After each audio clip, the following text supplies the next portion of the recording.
Two trucks having sex. Two trucks having sex. My muscles involuntarily flex. Two trucks having sex. Two trucks having sex. My muscles involuntarily flex. Two pickup trucks making love, American made. Listen up, Autothoughts and Decepticlowns. You're listening to Prime Cuts, a non-linear history of the Transformers franchise on television. I'm one of your hosts, Audrey. I'm your other host, Nero. New show goofin'! We're back from our little summer vacation. We're so fucking back. And we're talking about Transformers Cyberverse Season 1. Yeah, this was my choice. I watched Cyberverse when Season 2 came out.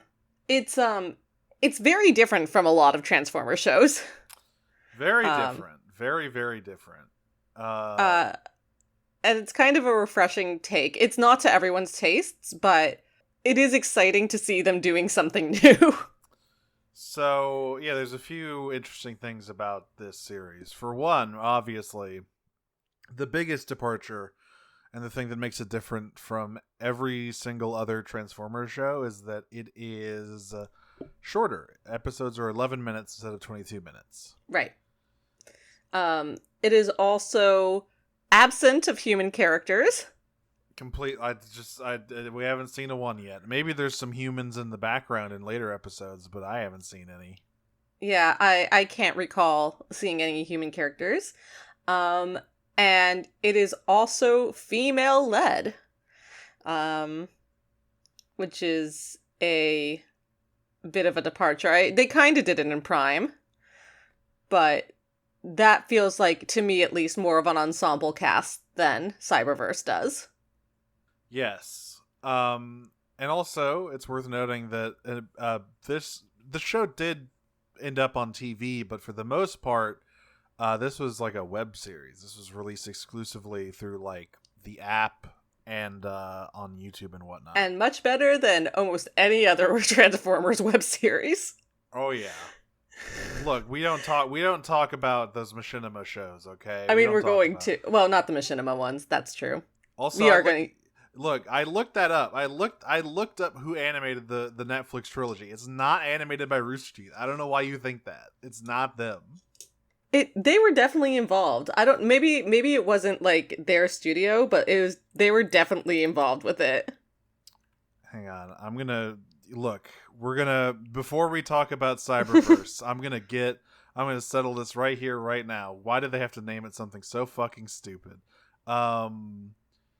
Because like there's alright, so where yeah, it's on the Rooster Teeth website. Transformers Prime Wars Trilogy. No, that's not the thing. That's the web show. The Netflix show is called War for Cybertron Trilogy. Oh fuck! All right, so they did the Machinima ones then. They did, and those look terrible. Okay. Okay. War for Cybertron also looks terrible, but in a different way. Right. Yeah. Okay. Fair enough. So I was right but wrong. I got the wrong series, but I was correct that Rooster Teeth did a very bad Transformers series. Yes. But this, on the other hand, looks good, despite the fact that very clearly this show was made on a budget. I'm not being mean when I say that. It's just very apparent that compared to a lot of other Transformers shows, this one perhaps was a little bit less flush with money. Certainly at the beginning, that is true. It is another one of those where it's like it actually became successful and they started paying more attention to it. But yeah, it is not the best animation of a Transformers series. It's also not the worst. It is, however, very bright, which is nice. It's very bright. It's worth noting here, apparently, from the TF Wiki, apparently the show got its name because the creative team couldn't think of one, so Hasbro just pulled the Cyberverse name from a previous toy line and slapped it onto the show. I mean, what are you gonna do, right? Because the name doesn't really mean anything. What is the Cyberverse? It's not actually anything. It's just a word. we are. This will be followed up by Across the Cyberverse and Beyond the Cyberverse. That one's going to take a while. Right. But, so before we get started, it's worth noting that the voice cast for this show is interesting because a lot of them are younger or newer or like not as well known voice actors. Like there's no fucking Peter Collins. There's not even any like Steve Bloom. No Steve Blooms, no Gary Chalks, nothing like that. Some real workman ass voice actors in here, which I think is good. I am in favor of this. Yeah. Sorry, I just saw that there's a character named Discharge. Okay. Well, yeah, he's he's to counter a Rector and Overload. Right. they're a wrestling trio. They're called the Cum Boys. Anyway, the Blowjob Brothers. Yeah. So we talked about the first 3 episodes of Cyberverse Chapter 1. It's not seasons, it's chapters. It depends on who you ask. Whatever that fucking means. Fractured, Memory, and ASMAllspark. Well, we watched them. We're about to talk about them. That's right. Yeah, so these episodes of our podcast, frankly, are probably going to be a bit shorter just because the episodes are shorter, or about half as long, and we're doing 3 instead of 2, generally speaking, but, you know. Yeah, I mean, these basically 3 episodes of this is... Or 1.5 episodes of a normal series that we do. And I mean, stuff happens in them, but it's just not as dense as most other stuff. Yeah, so Fractured starts by introducing us to our main character, Windblade. I love that they chose Windblade to be like the star of this show.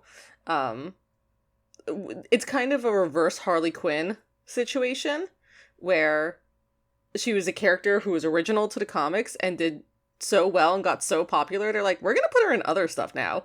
Yeah. Of course, Windblade, this was very shortly after Windblade's debut. If anyone listening doesn't know about Windblade's origins as a character, Windblade was the result of a fan poll / contest of what the fans wanted in a new character, and various feedback resulted in Windblade. And she showed up in the IDW comics and has one really good solo series and one okay solo series.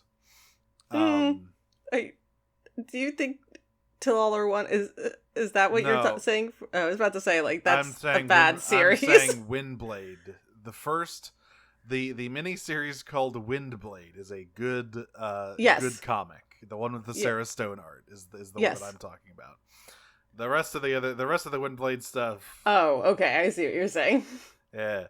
But in this, obviously, it's disconnected from basically everything. It's its own thing. And Windblade here, yeah, she's functionally the main character because our other main character is Bumblebee, as you can probably tell from the fact that he is plastered across all of the marketing. Because as well as Windblade's recent debut, what else was coming out around the time of this show's debut? The Bumblebee movie. Correct. So he's ever since 2007, the little yellow man has been all over the place, but especially during this period, he was getting a big marketing push. Yeah. But at this point, Bumblebee is the mascot character. He's the guy now of the franchise. So we started off with Bumblebee doing 6 stunts in the desert, right? But we have to talk about something related to Bumblebee. So, just like his movie counterpart, he has the speak through the radio thing. But there's 2 things that make it weird. Number 1, he's got a human mouth. Unlike Prime Bumblebee or Bumblebee from the movies. Which just kind of makes it awkward because he just kind of gestures with his head while audio plays. The second part I'm that makes trying. it weird. Wait. Before we go to the second part, I'm trying to imagine what you would prefer instead, and all I can think about is that TikTok of the guy who plays Skyrim music at the pub.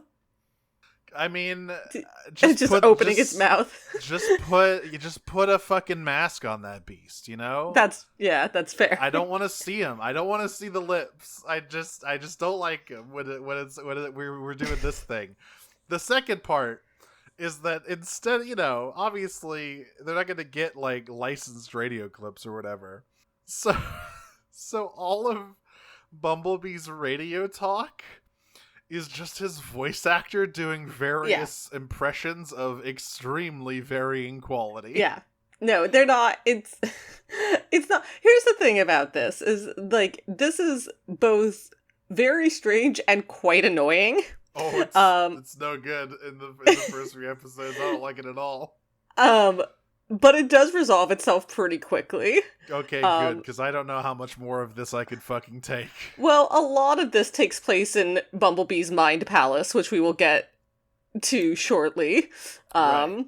And speaking of, so he has both of the Bumblebee marketability things. He's got the radio talk, but he also speaks in beep boops like Prime does, or Prime Bumblebee. But the other problem with that is his beep boops sound weird. They made it sound like insect buzzing. Well, I actually kind of like this because what it sounds like to me is static. And so like it is mentioned again that his like voice box got damaged. But it sound like to me like much more than the beep boops, like that sounds like what a voice box being damaged would sound like to me. Right? Like trying to force sound out when those components don't work. Right? Like think about like when I don't know if you even use wired earphones or headphones at all anymore. I do have actually my headset has a wire. Yeah, so like think about when like that wire starts like fraying or whatever. It doesn't sound like beep boop. It sounds like, noise trying to get through but not succeeding, and that's what it sounds like here. So that part I actually don't mind. That's true. It's just that one that comes up less often, and two, once again, his mouth is just out. And his mouth is just out. Put those away. It's kind of a mouth out look. Put those smackers away. Put those lips away. So, but Windblade arrives. She sees Bumblebee doing sick tricks, and immediately just vomits exposition on him upon landing. Just like gives us the whole rundown of what's going on, because listen, we got 11 minutes for each episode. We gotta get through this shit quick. Yeah, we gotta go. We gotta get going. But the thing is that Bumblebee has amnesia. He can't remember anything. Right. So the form that like Windblade delivers this exposition in is in the form of questions, right? Yes. So she's like, hey, what happened to Optimus and the others? Where's your ship? Did you find the ASMAllspark? And Bumblebee's just like does like donuts around her and is like, oh hell yeah, women love donuts. Yeah, he's like, the way Bumblebee acts in these first few episodes is very like, it's awful. He's just having a great time and just has literally no idea what's happening.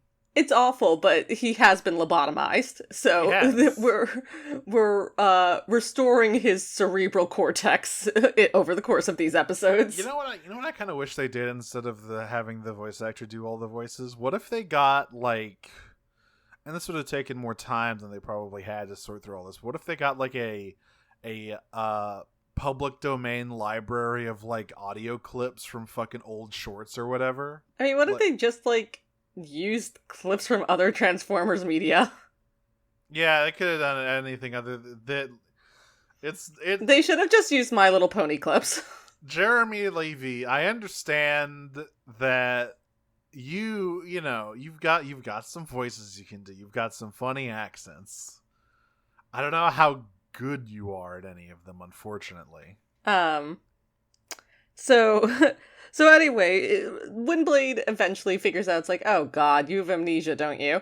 And she's like, okay, that's fine. I on God, I'm gonna fix you. And she's like, all right, let's find somewhere where we can fix you. And as soon as that happens, Thundercracker shows up for the first time in an animated series since was he one of Starscream's clones in that animated episode? Yes, he is. Okay. I think it's the last time since animated that there's Yeah. been an on-screen Thundercracker. Yeah.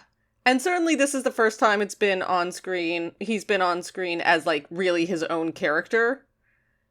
Yeah.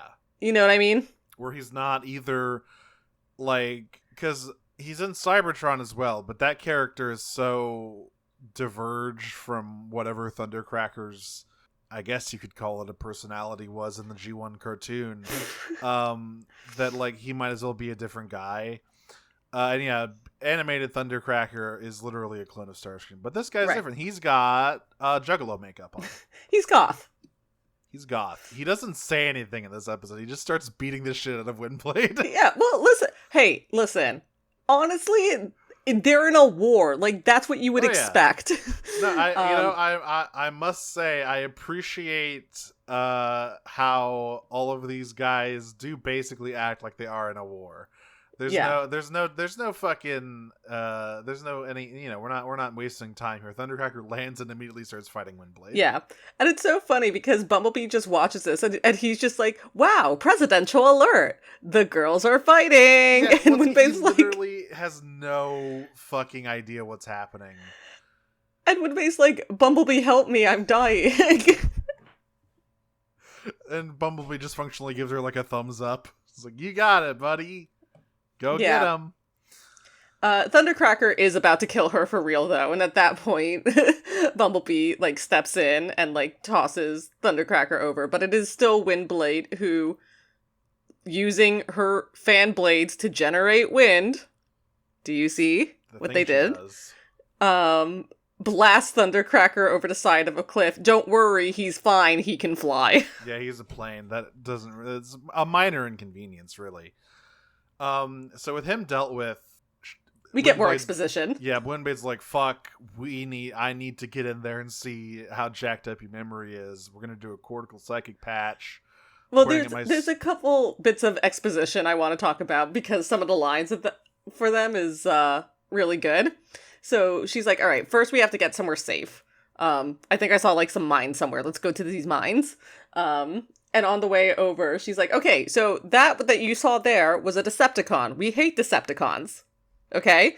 And just like, whatever you do, don't trust a Decepticon because, well, they're deceptive. That's right. They eventually make it over to the mines that she found before.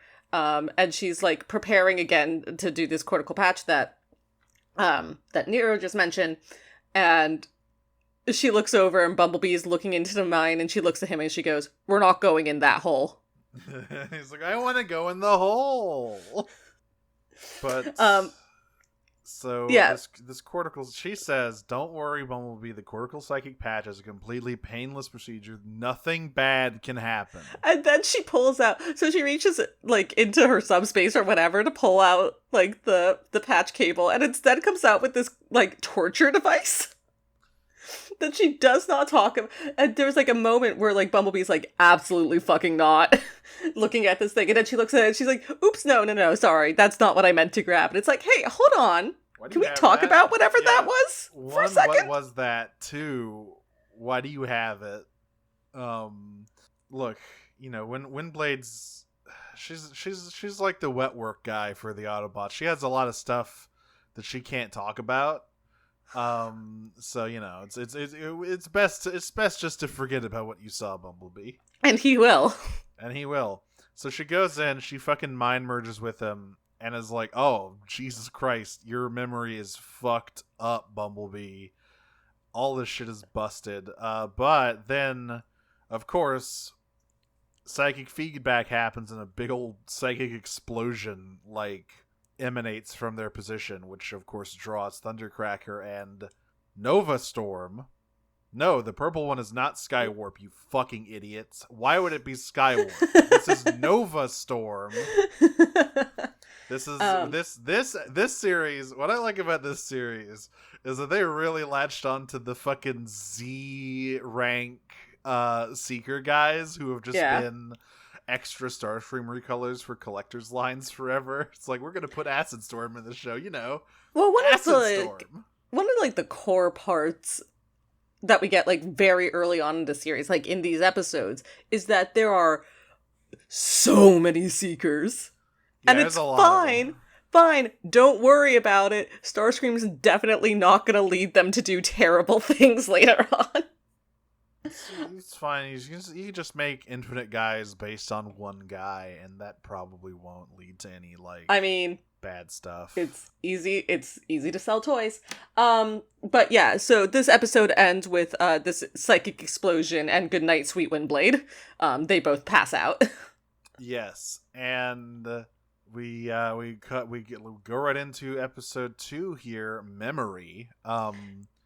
Where but I like Bumblebee is not happy about this because Windblade said it would be utterly painless, and he's really mad at her. Yeah. Also, my first note here, it is Nova Storm, but my first note is congratulations to Skywarp on her transition. I looked on the TF wiki. Listen, TF she's not going wiki to dead page. name herself. Skywarp is in this show, but apparently never says anything. It is true. Yeah, there are a bunch of... Again, you see a lot of Seekers in this show, However, and many of them say nothing. However, she is indeed a lady, so That's right, yeah. Your comment still stands. That's right. Like, ever since... It's been since Cyberverse that they're like, Skywarp is lady now. That's right. So, yeah, I mean, Bumblebee is like, don't talk me, I'm Angie. When Windblade is trying to get him, please put the patch back on. I need to get in there and unfuck your shit, buddy. Yeah. So she's like, okay, your shit is so fucked that like it literally damaged us in a way I've never seen possible before. So we need to make the connection stronger. And Thundercracker was here, which means he has a ship. We need to go to his ship and jack into it so I can use the power to psychically meld with you even harder. Yeah, she basically needs to use the ship's power to like stabilize his mind palace. But of course, right before that, the Seekers attack. And yet again, Bumblebee is just like not really taking things serious at all. In the first episode, he actually managed to deploy his like stinger weapon. Oh, right. And paralyze Thundercracker, but he forgot how to do that. Yeah. And again, once again, the Seekers like do not snark, they don't like sass or anything, they just attack. Oh yeah. And so they Windblade kind of gets into a dogfight with him, and eventually Thundercracker sucks shit at this, by the way. He's not good. I don't get it. It's like, buddy, you have thrusters on your feet. Use them. What are you doing? You're just like using your legs like the worst, most uncoordinated person in the world. He's not very bright, seemingly. But eventually Windblade tricks them by luring them towards this rock overhang near the mine they were hanging out next to and collapsing it on them.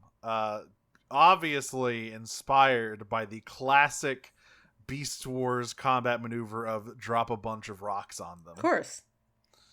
So yeah, that's dealt with, and so they go and find the scout ship, which is pretty easy, all things considered.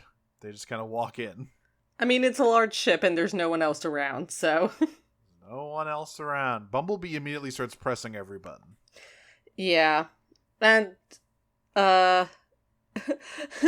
Windblade's like, okay, stop. Just, like, don't touch anything, and then leaves to go find, like, a power source. And Bumblebee's immediately like, no, heart emoji. So she finds the main computer and sets up the, like, super patch.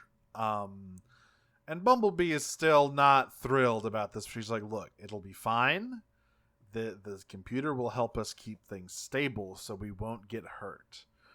So she kind of gets... Now, here's the crazy part. Here's where the crazy shit happens, where Windblade... So she hooks the patch into the computer, but the other end doesn't go into herself. So how's she going to do it?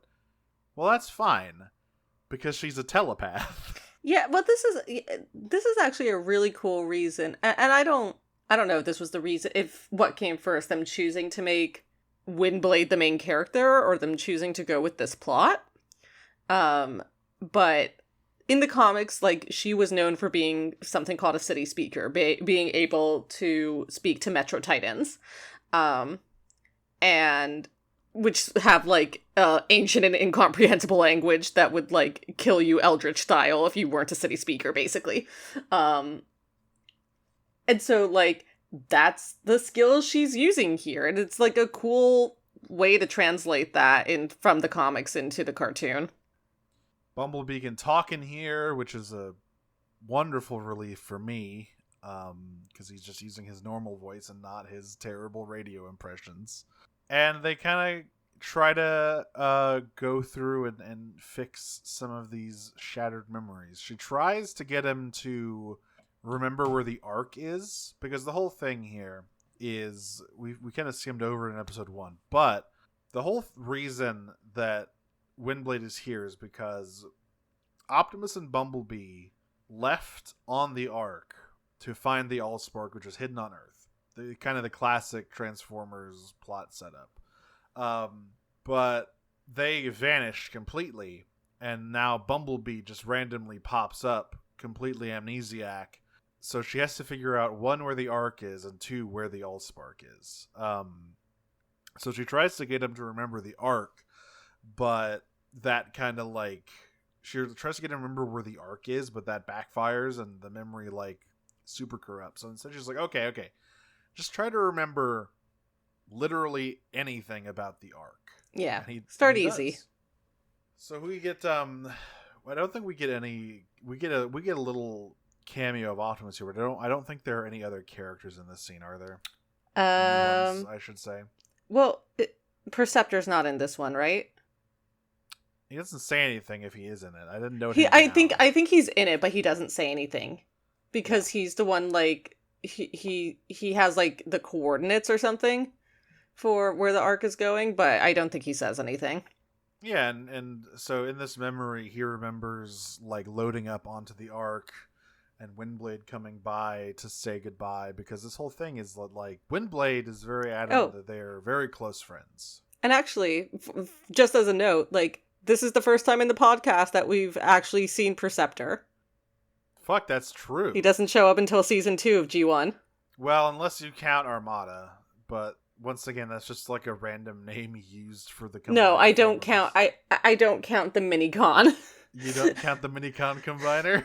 No, I don't count the Minicon combiner, especially since that's not Perceptor in the Japanese version. Anyway, that's true. So this is Perceptor. He's an Autobot scientist. We'll see more of him here, and much more of him in G1, and more of him in animated. He'll be in a bunch of places. Whenever there's a smart guy, it's either Perceptor or Jetfire. And if it's a smart guy who does, like, epic stuff, it's probably Jetfire. Or Wheeljack occasionally. Wheeljack is the his guy character is much more varied. Yes, and also he usually makes a lot of fuck-ups. Perceptor, less fuck-ups. More of a professional than Wheeljack is, but perhaps in some continuities, he's a little bit of a weenie. In others, he is a badass sniper. Right. In others, aka the comics, he's cool. He's the world's coolest microscope. He's the world's coolest microscope, and all the other scientists want to kiss him. And also Drift. People forget because Dratchet was endgame there, but, like, the Drift scepter was very heavy in the comics for a long time. Is Drift a fucking sapiosexual? Is that what we're learning here? Oh, I don't like that.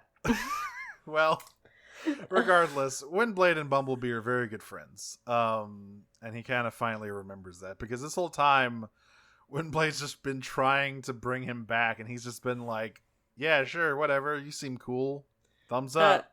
Yeah, and so, like, the memory, like, the last bit of this memory of him boarding the Ark with Optimus is him hugging Windblade goodbye, and he's like, oh shit, we're friends! She's like, fuck, finally. But yeah, then Okay, this I can't believe that this happens. So they get interrupted because someone calls in on the radio. It's Starscream calling in to see what's going on with Thundercracker. And before Windblade can react, Bumblebee just sprints up to the console and like yells into the microphone, and Starscream just goes, "Bumblebee, what the fuck?" To be very clear, this episode memory ends with Starscream calling in before Bumblebee can do that, and then immediately going into AllSparks. Yeah, and we just go right over it. Like, it just ends with Starscream going, "What the fuck?" And next episode starts with, okay, why does she let him fly the ship? I don't know. Presumably because he actually had skills at doing it before Amnesia. He's very bad at it. He's very bad at it. My note here is Bumblebee, more like Bumbling Bee, more like Fumblebee, is this anything? I must be honest with you. No. Yeah, he sucks at it. He crashes it. He like pings it off of this fucking radio tower. He doesn't quite crash it, but he definitely doesn't land it. That's a crash. Right. It's still okay, look. As long as the ship is in one piece, it's technically a successful landing. That may be true. It's still a crash. Oh, His insurance rates are going to skyrocket for sure. If I He's rear no end longer a progressive safe driver or whatever. If I rear end someone, that's a crash. That's true. But I don't know why she lets him fly this ship. It doesn't work. Also, I love that they are flying this completely uncloaked Cybertronian spaceship over Earth. I mean, there's no humans. It's fine. I know it's the middle of like the Nevada desert or wherever, but surely somebody saw that. Yeah, and that's who our government swore under oath that we have bits of. Sector 7 is gonna come kill that guy at some point. They're real in this universe now, I've decided. So, as in our actual universe? No. I wish John Turturro was like a secret agent in our universe. Sorry, I shouldn't have mentioned his name. I just remembered that scene from Revenge of the Fallen where you see his whole ass. Yeah. So anyway, Windblade, specifically they crash into this radio tower because Windblade's like, that radio tower will mask our signal. Sure. And so they're stopped, and Windblade's like, you're never flying again. Also, come on, let's fucking go while we still have time. And you're a Man Palace gay boy. Yeah, back into the mind mines we go. We get so many guys popping up in this episode. So Bumblebee remembers Windblade tells him about the AllSpark because he doesn't know what the AllSpark is, and she kind of gives, we know, gesturing to the listener here, we know what the AllSpark is. We've seen enough stuff with it in it to understand that it's a big rock that makes stuff functionally.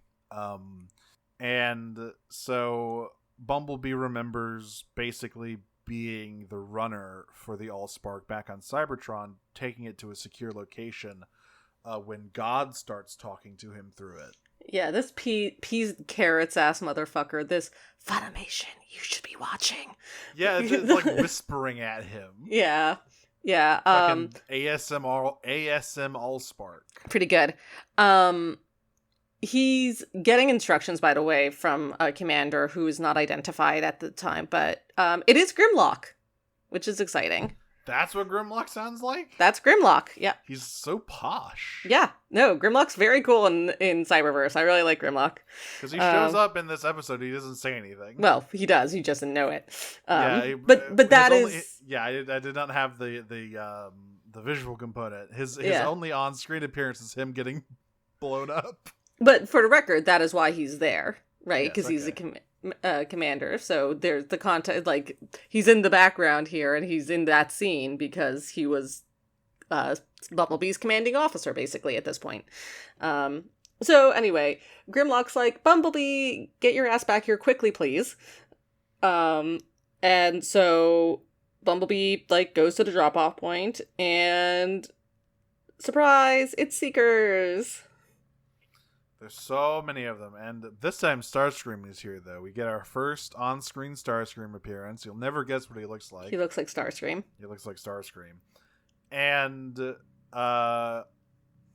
so I think, but like that... very, very much his G1 self. Like we've had a few variations of Starscream. Yeah. Actually, all of the characters that we've gone through, all of the shows we've gone through so far, have not looked particularly G1 Starscream. except of course for Beast Wars. Well, yes. So one of the things about this show is that was the first TV series. So during this period, Hasbro was doing something called the Evergreen Designs, where they were trying to take a lot of these G1 characters and kind of make iconic designs for them they could just put wherever, right? Like, not tied to any specific series or any specific time, where you just have a design of Optimus Prime, then you can just slap on like a generic lunchbox or make a generic figure of. I don't think they're doing that anymore, but they were interested in doing stuff like that in this period of time, and so a lot of the designs for the characters in Cyberverse are based off of those quote-unquote evergreen designs. And the Evergreen designs are mostly based off G1. Yeah, they're G1 flavored with like a few little changes. They're updated. They're updated to not like... look like, rectangles from the 1980s, but... Yeah, so, but Starscream looks like G1 Starscream. He sounds like G1 Starscream has a cold. I don't mind Starscream's voice. I mean, like, literally every single person who's voiced Starscream has tried to do that. That's true, but I think, so, to talk a little bit about the Cyberverse voice acting, because we're about to get our Optimus and Megatron finally introduced on screen with speaking lines. It's interesting because, like I said, a lot of these voice actors are less well known and maybe younger. But the performances in this seem to sort of hew in two directions, right? Because, like, as I said, I was shocked to hear that the voice over the radio was supposed to be Grimlock, because that is not like any vocal performance of Grimlock I've ever heard before, right? It's a very different interpretation of the character. Then you've got Jake Fushi's Optimus Prime, who is totally trying to do a Peter Cullen thing and just not really pulling it off. Oh god, this is the guy who voices him in the Netflix show. That's why I don't like his voice. He hits it about like 50% at a time, but it's like it's too inconsistently similar stilted to Peter Cullen that it kind of gets uncanny valley. Yeah, and he's also very But you stilted. do get used to it. Yeah, but he's stilted in like because like I think Prime Optimus is kind of stilted on purpose. Like, he's kind of an awkward guy. This just seems like there was some bad line readings. But yeah, I mean, I actually really like what I heard of Megatron's voice this episode. Yeah. I think he's great. I like Megatron, and we only hear a little bit of him in this episode, but I love Soundwave's voice choice. Yes. I really, really like the direction they went for with Soundwave, which is also very different than he's been in the past. Oh, hey, he's voiced by the guy who plays Nikali in Street Fighter V. I didn't know that. Interesting. So the Decepticons show up, and everyone is fighting over the AllSpark. Basically, eventually it like turns over to where the space bridge is, and Optimus is basically trying to get Bumblebee to get the AllSpark through the space bridge. We get a bunch more guys. Grimlock gets his shit rocked. We get the first... I love how he shows up. He smiles all triumphantly, then immediately gets strafed by like 6 Seekers and falls over. It is no fault of Grimlock's, by the way. No, There's absolutely. very many Seekers here. And we also get our first look at a Cyberverse original, Shadow Striker. This character pops out of nowhere and like just screams at Bumblebee in like a completely unhinged way. So look for more of her in the future. Yeah. It seems like they have history. I don't know what it is yet. Yeah. She also just like pins Windblade down. This too is Yuri. Yes. Oh yeah, Windblade totally humiliates Starscream in this fight. Oh yeah, like just completely clowns him. We are back to. It's so funny because he's being so effective against Optimus and Bumblebee beforehand, and that gets like completely wrecked by Windblade. So she like shows up and she has like a line about a matter of timing, and then literally trips him, and he throws his wings at her, which is a bad idea for someone who depends on them. Yeah, you don't want to do that, generally. And then she also tosses him off of a cliff. But again, he's fine. He can fly. Yeah, he just transforms. But yeah, so this whole thing is they're trying to get the AllSpark through the space bridge because Optimus is going to hide it. But the space bridge is closing due to damage. And so he eats it through the space bridge at the last minute before it explodes. Yeah, literally, my line is just eat. This is the moment when we get to see Soundwave. Yes. Because Soundwave... Megatron basically sees that they're trying to make a run for the space bridge, and he's like, destroy that fucking space bridge. I want the AllSpark. It's mine. It's mine. And Soundwave is like, cool, and just like starts blasting it sonically. Gives it the old sonic blast. I love this Soundwave's design. He looks great. Yeah, he looks great. He sounds great. Soundwave is definitely like a stellar example to come out of this show. Yeah, great stuff all around for Soundwave. And yeah, they chuck the AllSpark through the space bridge, and kind of and the whole thing, of course, obviously, it almost goes unsaid. They must keep the AllSpark out of Decepticon hands because they'll use its power for evil. Yeah, we know how it be. We've heard this story before. It's almost like we've done 5 seasons of this. Yeah, and well, okay, only one of them is actually involved in AllSpark. That's true. There is an AllSpark in Prime as well. It's just a very late edition. Right. Correct.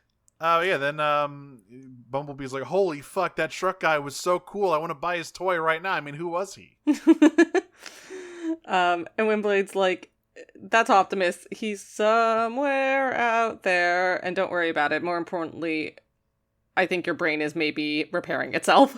Yeah, his memories are starting to, like, unfuzz, and he's starting to remember. And that's the end of AllSpark. Yeah. Good little 3-part intro to Cyberverse here. Yeah. I think Cyberverse sort of benefits from knowing what it is from the, like, get-go. Right. Again, the places this show goes are pretty insane. Especially for the tone, which is, I would say the tone is similar to TFA. Okay. Well, I like that show. Of animated, just in terms of, like, the target audience. Right? I like that like show a lot. Like the age group that it's trying to go for, and the tone that it's trying to strike, and then things get whack. But yeah, no, it is not necessarily my favorite, but I do think it is a very solid show. Yeah, I am looking forward to learning about it, because like I said, I have literally no experience with Cyberverse. Yeah, this is exciting for me. I'll say, I think I've talked about it before, but since we're a little shorter episode, so I'll talk a little bit about like why I didn't watch Cyberverse when it came out. So the show immediately preceding this, oh yeah, was okay, yeah, no, I understand. Robots in Disguise 2015, which is not good. It didn't look good. Its writing was like very uneven. It had really fucking annoying characters. How can you not Blades? My friend Blades. And sideswiping that show was the real fucking annoying guy. Also, everyone in that show just looks bad. Except for Strong Arm, maybe. But, like, everyone else looks terrible. And yeah, Rid 2015 was just like a moment where I was like, maybe I'm outgrowing watching Transformers shows. Because, you know, it was the follow-up to Prime, and it was functionally nothing like Prime at all. And when I saw Cyberverse, I thought, oh, this is going to be more Rid 2015 stuff. I won't bother with it. But I misjudged it. I was wrong. I fell into the trap that everyone fell into in 2008. That this was ruining Transformers forever? That's right. I simply judged it by its appearance. And with my prior knowledge that the one before this one sucks shit. I mean, yeah. I hope, I hope we don't have, if there are any Rid fans out in the audience, there aren't anymore. I won't apologize. I know what I said. I think that the no-nose look looks really weird with the cell shading, and I can't really explain why, but it just looks wrong. It looks fine in Prime. I got used to it in Prime. It was just it just looks fucked up. I don't want to say that no one cared about it, because obviously I don't want to demean the work of the people who actually produced the show, but no one cared about it. I mean, I think it was very popular with its target audience. It was it was a successful show. It didn't have the crossover appeal. It didn't have anything to grab onto for older fans. It was the Paw Patrol of Transformers. Well, no, that's Rescue Bots. Oh right, yeah, that's true. Which is even younger skewed. Yes, it is. But at least that one has Tim Curry in it. And again, at least that one knows what it was, right? Yeah. It was meant to be a show for really young kids. I knew more Transformers fans who watched Rescue Bots than I did Rid 2015. Well, there you have it. Not a good sign. Not a glowing review of it. Yeah, so that's where we are. Looking forward to doing more. And in the meantime, we have some questions. Oh boy, howdy do we. Let me check the Twitter real quick. Or excuse me, the X. No. Nothing on Twitter. This is the only thing I'm gonna dead name. You take us through the Discord. Yeah. Our first question is from Memus the Gay. Daphnis, what's the weirdest thing you've ever infodumped about to a friend in a car or on another mode of transportation? Napoleon's invasion of Russia. Disastrous invasion of Russia, I might add. I don't know that I've done this. You've never you've never been in a long car ride and you've got a worm in your brain that you got to let out? I don't think that I've infodumped about it, no. I mean, I've come up with very strange philosophical questions. Or what? Give me some examples. No, I don't remember offhand, but I don't think I infodumped. Sorry. Okay, from EBDB Miss Prime. If you could pick any comparatively normal Cybertronian and make them goth, who would it be? You know what? Ratchet. No, since I just brought him up this episode, Perceptor. Oh, fuck. I think Perceptor would be a very funny goth. Goth Perceptor is so powerful. Oh, shit. He fucking paints himself black and red. And he's just broods all the time, but he's still a scientist. It's literally his exact same coloring except reversed. Yeah. Oh, Goth Perceptor. That's potent. That's a potent strain. Pretty good. I like that. From Rosie the Riveter, because we don't get any human characters in Cyberverse, which human from other continuities would you partner up with the Autobots? Which evil human organization would each Decepticon work with? And the ones we see in the memories count. Well, this one's hard because I don't really know anything about these incarnations of the characters yet. I guess I know enough about Windblade, but I don't know anything about this version of Soundwave. I don't know anything about this version of Starscream beyond I bet he's a treacherous little cunt, but I mean, what else is new? Yeah. I could point at basically every single one and say that except Armada. Yeah. This one does take it to new levels. He's incredible. He's possibly the bitchiest Starscream that I've seen, which is incredible. Than Prime? Yeah. Wow. Okay. Yeah. That's something. That's something. He's amazing. I love him. And again, like, this is another one of those shows like Prime where Starscream is at any moment exactly as competent as he needs to be for the show. Right. But this one, again, like Prime as well, does skew to him being, at least early Prime, skew to him being more competent than not. The thing is, I like that there's no humans in this show. It's kind of refreshing. They said that the reason there weren't any humans in the show is because since it's 11-minute episodes, they didn't need a B plot. They don't need like human shenanigans to fill time. Right. They can just tell the robot story. Like, yeah, I don't really want any of them to hang out. Sorry, Prime Trio. You're like the Prime Trio are like the best human characters I've seen so far. I know I've heard a lot of great stuff about Earthspark, but I haven't seen that show yet. Right, yeah. I was gonna say, put June Darby in here. Not, forget the kids, June Darby. There we go. And then Evil Human Organization, they just work with the CIA. Put Cobra in here.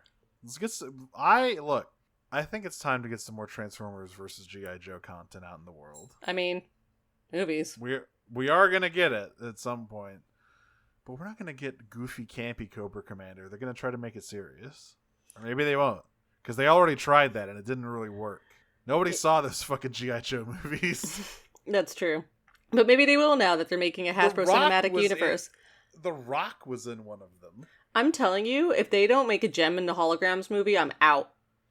Yeah, once again, they tried that, but they fucked it up because they tried to make it real. No, make it stupid. If you're gonna make a Hasbro Cinematic Universe, you better put the fucking ponies in there. You better. I'm so serious. I want to see Rainbow Dash take down Cobra Commander, and I'm not joking. On the big screen. On the big screen, using real horses. I don't want that. Oh, God. I'm imagining it now. We need to move on to the next question. I need to get this out of my fucking brain. From Cyber Aurora. Oh no, your local vocal cords got exploded in a horrible, presumably Ratchet-based accident. I would say Wheeljack-based. Yeah. Hey, she said Ratchet fixed them. Ratchet is not an accident-based fellow. He is a very competent medical officer who is just paired with the guy who blows stuff up all the time and makes like war crime machines on accident. We can rebuild it, but only with YouTube poop TM sentence mixing technology. The doctor just needs to know what show /movie/web series you'll be using as the base for mixing. Oh my God, I'm imagining Bumblebee YouTube poop sentence. Oh my God. I'm saying this as someone who has never watched it. Riverdale. The lines that I've seen come out of that show, I think, are irreplicable. You've never experienced the epic highs and lows of high school football. So Riverdale. I mean, that's barely anything that besides what else I've seen in these seasons. Yeah. House. I want House MD. Okay. So a lot of malpractice in your dialogue. A lot of cursing. A lot of old men being grumpy. But once again, it's all YouTube poop sentence mixing, so we can make him say like Pingus or something. Right. We have several from Nero from Disney Minus. First, why do they keep trying to give Optimus a mouth? They clearly know he looks better without one, since all the cool moments they have him go mouthless. So he doesn't have those nasty things out in these episodes. He is masked up the whole time. He is observing proper COVID protocols. We don't get to see those luscious kissers, and frankly, I don't want to. In Prime, it's because it makes him Gap Moe. Yes. Also, look, Prime. I think I'm fine with the no lips. The no lips is good. The no nose thing is the one that kind of weirds me out, but it works together with the no lips. Right. Yeah. Like just a completely flat facial feature. Yeah. Yeah. Either one on their own would look weird. I haven't seen all of Prime's. I haven't become familiar with Cyberverse Prime's face, but I know, okay, so the only Optimus I will accept maskless is animated Optimus Prime. He's the only one that gets to do it because one, he looks good, and two, he's like a very different version of Optimus. I mean, I accept Prime maskless. That's true. I forgot about it. He's also good, but like, and again, it's Gatmoe. Yeah, and I think EarthSpark's maskless Optimus is okay as well. But yeah, I mean, I think because they want Optimus to be look more approachable, they want him to be more emotive, is probably why they remove the face mask a lot. It's also because of the raw sexual energy of the mouths for people who do have face masks, as established by James Roberts in the comics. That's right. That's true. Yeah, the knowledge that there's lips under there actually makes it less erotic. Yeah, no. Did remember when Brainstorm takes off his face mask? Yeah, no. Remember James Roberts says that Tailgate has the most erotic mouth to Cybertronians in the comics. Thanks, Jimmy. The fucking tube. Thank you. The fucking Jimmy tube boy. that he just Thank puts you, a Jimmy straw boy. So Cyclonus was like, "What that mouth do?" Well, listen, Cyclonus has a fucked up mouth himself, so that's true. He looks like a fucking samurai helmet, and then that entire throuple has weird mouth situations. We got tube mouth, we got samurai helmet, and we got Impurata guy. Yeah, like perfect. Their oral life is in shatters. Okay, also from Nero from Disney Minus. I know that this is mostly due to the movies, but why is it always Bumblebee as Optimus's young Lancer lately? What happened to Hotshot / Hot Rod? They got the trademark back for Bumblebee. Yeah. That's why Hotshot was named that. I mean, Hotshot literally would have been Bumblebee. Hot Rod, I think, he is never like the second in command. He always fills kind of a different role. I know he is in the show as well. He's the successor. Yeah, he's a different sort of thing. Bumblebee is the confidant. He's the fucking young ward sometimes. But Hot Rod is being groomed for command. He's like, right. He's the next in line. That's a sort of a different vibe than, and Hotshot was more of that towards the end of Armada. I think the only reason is that like Bumblebee has more like name recognition now than Hotshot does. Yeah. So they put him in. And if you had to pick a fictional child to be your oldest friend, who would it be? What? The last question from Nero from Disney Minus. If you had to pick a fictional child to be your oldest friend, who would it be? No, I heard. It's just a very odd question. Yeah. 11, I guess. I don't have an answer to this. I can't think of one. Fair enough. Hang out with kids a lot. Actually, that's not true. I'm gonna say Sora. Oh my god. Well, he's all of our oldest friends. It's true. That's right. Okay, and our last question is from Sobwitch in the Fog. If you had to explain the word to a Cybertronian who had amnesia, how would you do it? And who would be the worst / best at handling the situation? Imagine a cyberburger. Okay. But you cut the cyberburger in half. Uh-huh. And that's the war. And there's ketchup everywhere because the planet is ruined. Because the planet is bleeding ketchup. That's right. Yeah. Okay. Who would be the best worst at handling the situation? At telling someone about telling an amnesiac? No, I think about receiving the news that there was a war. Well, if we, once again talking about Tailgate, he took it pretty well. That's true. He took a lot of things pretty well. That little guy really rolled with the punches a lot of the time, you know? I think Soundwave would do well with it. Yes. He has a lot of, mental strength, and also he wants war very badly. He has the fucking fire of revolution in his heart. Yeah. If he found out there was a war, he'd go, oh, fuck yeah. Starscream would probably not take it well. I don't know. He also wants a war.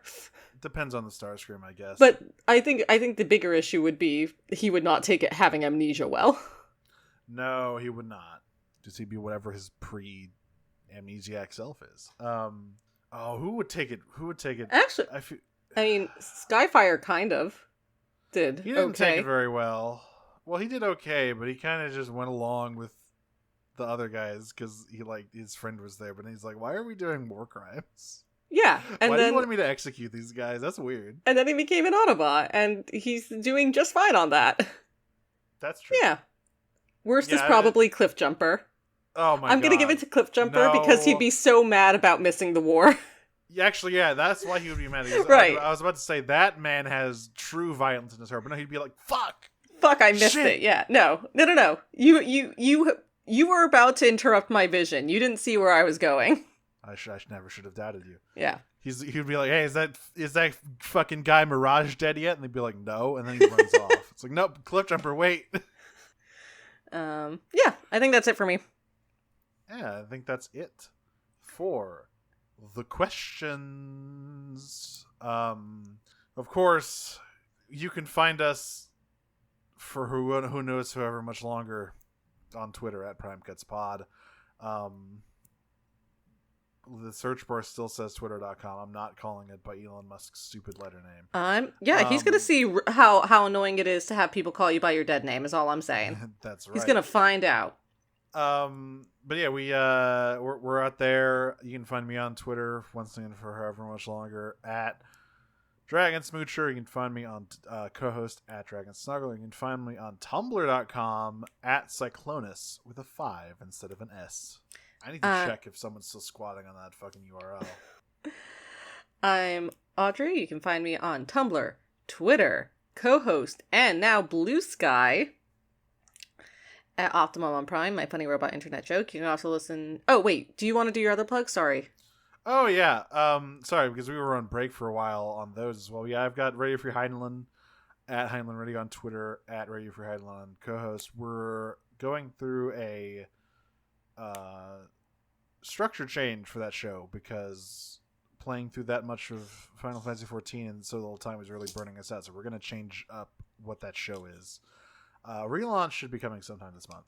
And then I've got Talk Cycles, which still doesn't have its proper socials yet. But you should also go listen to our special podcast, a power episode for the Nimona movie. We talked about the Nimona movie for like 2 hours. That's up on the podcast power feeds. I do that with my friend Jane. All of those are with my friend Jane. Yeah, that's all my stuff. Okay, cool. Already said where you can find me personally. You can listen to the other podcast I do. It's called Pot of Greed. It's about Yu-Gi-Oh! We're in the middle of 5Ds. It's good stuff. You can find that at Pot of Greed Cast on Twitter, and I think it's Pot of Greed Cast on Tumblr as well. And you can follow Moonshot for news about New York Video podcast. I'm going to be starting with a friend, and I'm also in a radio drama that has seen some movement lately, so hopefully I really will have information about that soon. And that's it for us. So thank you for listening. Thank you for keeping with us over this break. Until next time, I am going to go in that hole, transform and roll out. I am going to do donuts around my friend while she desperately tries to bring me back from my amnesiac fugue state, transform and roll out. Peach. Peach.